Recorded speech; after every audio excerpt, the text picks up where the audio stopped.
What's going on, guys? Just wanted to show you what I've been up to, how I've been prepping my garden for springtime. I've been starting to make these in the ground living soil no-till beds, and I'm going to show you guys how I've been doing that. Everybody should be thinking right now when they're going to pop seeds or get clones or get a greenhouse going, and it's about to be springtime, so I've been trying to get the garden a little bit better. So here's how I've been doing it. I put a bunch of gopher wire in and made a cage, and then added a little bit of soil in the bottom. And next I'm going to add some wood chips that have been sitting for about a year.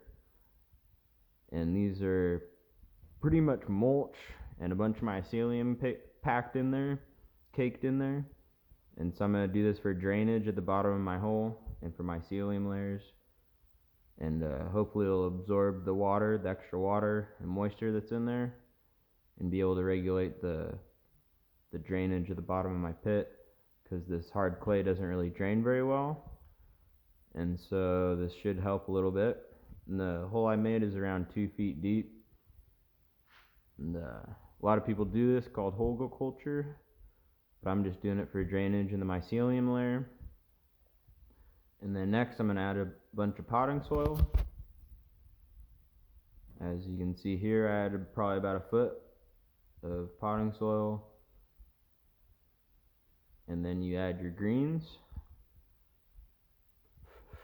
For my greens, I'm using crimson clover that I had in my my light depth house. Next, on top of the greens, we're going to put the browns.